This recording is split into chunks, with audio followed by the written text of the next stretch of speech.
your smile. Now the sunshine brings the light. Fill me out with a flame. I will let you in this game. Take me out pero sí puede coger uno de esos y nos lleva hasta allá también. Eso lo dijo el Che.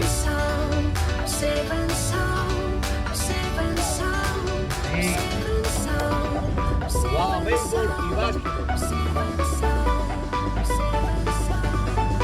¿Qué bola hacer? So Tim, what are you eating? What's this called? This is ropa vieja, means old clothes. It looks like shredded clothes. That's why they call it ropa vieja. With a little salad and rice and I don't know what this is. This looks like a Potato. No, I don't know. It's good. I don't know what it is, but it's good. All right, so this is our second day in Little Havana, and It's not Little Havana, it's real Havana. yeah, this is old Havana, I think. But we're just like out walking about, looking at the streets. I think we're gonna try and find some coffee, and let's do this. Yo, Tim, what are you drinking? Coffee. Is it Coffee. is A little it bit of sugar. is it Cuban coffee? It was produced in Cuba. It was served to me in Cuba, and I'm drinking it in Cuba. So 3 for 3 Cuban coffee. It's a little hot, but very good. I've been drinking mine as well. We're in a little restaurant spot. It's definitely touristy, but we just got the coffee was what, $1? $1. Yeah, One cook. one cook. Yeah.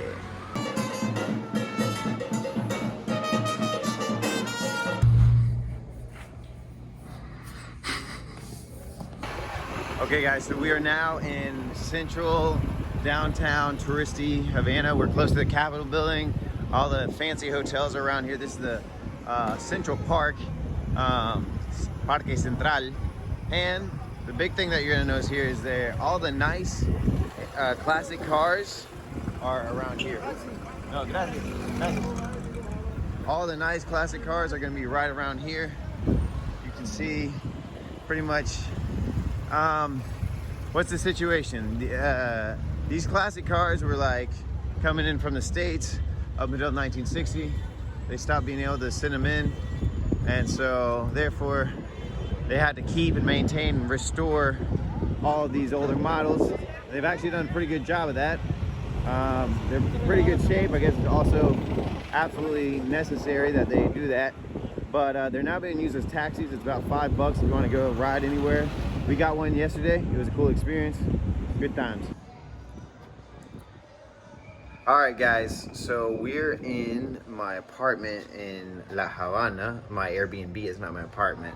But I wanted to just like, I don't know, give an insight into what it's like to live in an apartment in La Havana. So we're gonna come in here. I'm gonna show you guys everything. This is my bedroom. It's got huge ceilings. That's the biggest thing that I'll never forget. And I think an artist, it's a cinematographer, and you can tell there's a lot of like details on the lights and the decorations that you can't really expect from just your standard Airbnb. Like back here, we got this wood that is just lining the back. It's just part of the ambiance. And then we got the bed, got my computer. I was watching movies, got my backpack. And then in here, we got another huge high ceiling. We got a photo array that it would probably be personal, so I won't show that. We got a little desk here, another desk here. This is an amazing part. Check out this view. That's an amazing view of La Havana, Barrio Chino. And then we got under here a Tim. Do you think they know what Barrio Chino means? What does it mean then? It means Chinatown. Oh, that's good. We're in Chinatown. Drink a little Havana Club, which is a rum here. You can get a bottle of Havana Club for $4. What is that in the Cuban the kook? The kook, it's like four kook. It's Cuban convertible currency. Oh, that's they have two currencies. And this is where I sleep because I got the short end of the straw. That door kind of opens and closes. And sorry, Tim, I still feel bad about you sleeping down there. One of the things you notice about Cuba, there's a lot of like noise on the street at all times. People like yelling, screaming like, "Oy, ¿qué te pasa con?"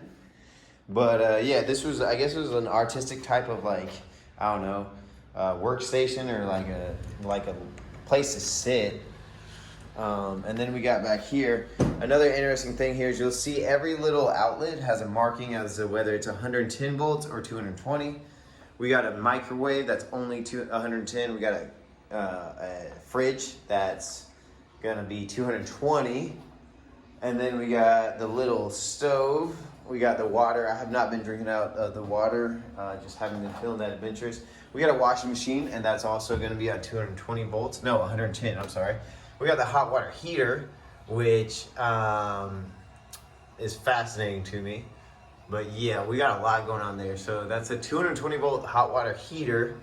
Not sure exactly how it works. I imagine that the hot water is heating the water up there. I don't know, but we've gotten pretty decent water. I can't complain.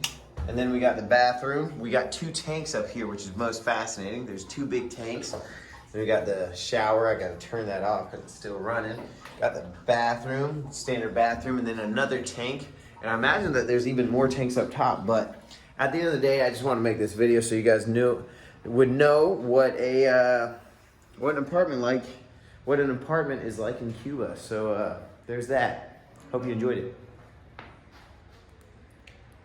¿Qué idioma vamos a hablar? Well, first in English, right? Oh, yeah. So we just got into this hotel, and it's like Very nice. super, like way out of my price range, even in pesos cubanos or anything. I But need to fix my hair to get in this hotel. yeah, exactly. Or take off your sandals. Just matching sandals. But this is the view. It's amazing, completely breathtaking. Wow. So we actually got a really cool backdrop right there. So we were just eating breakfast. We had some coffee, had some eggs. It was a small portion size, but how much was the bill? I think it was 10 cooks, which is like $10 Yeah. for like 2 servings of eggs with bacon, ham, 2 coffees, and 2 waters. Yeah, so we didn't miss out. This is what the buses look like here, and these buses actually are like 25 cents or something like that. It's just, all right, so there's 2 types of currency. There's the cook, which is what they give to the foreigners, and then they give the pesos cubanos, which are, you need 24 pesos cubanos to have 1 cook, and 1 cook is equivalent to $1. So we haven't been playing around with the pesos cubanos, but My face, I'm confused. Right? I haven't figured it out yet. yeah. But right now we're just taking in all the architecture. It's really interesting seeing how the people are not at all interested on being on their cell phone or anything like that. It's really fascinating. But like this architecture, you can tell it's Cuba at one point was very rich, and you can tell because this architecture is not like this architecture is something like the architecture in Argentina. It looks almost European. I would say it's Argentinian, but more colonial. Yeah. Like, Argentina is more houseman. Yeah. Like that houseman. And these are the cars that you'll see typically. It's really weird. You don't really see new cars, but I mean there are new cars like in the background, but then you'll see more old cars than anything else. I'm not 100% sure how they get their vehicles. I imagine they export them from like Europe, but yeah. All right, so we're right now at like the castle. That's what Spain built 500 years ago. Spain's pretty good at construction, hasn't fallen down yet. We got a pretty good view. There's a Capitol building out there in the background. You can see it. It's sticking up over there. And they say that they shoot the cannons off every night at 8, so we'll have to do that. But in the meantime, we just got a really cool view of everything. It's pretty cool. I like it. So we are now at the first church that we've seen. And look, there's a little doggy. There's another dog.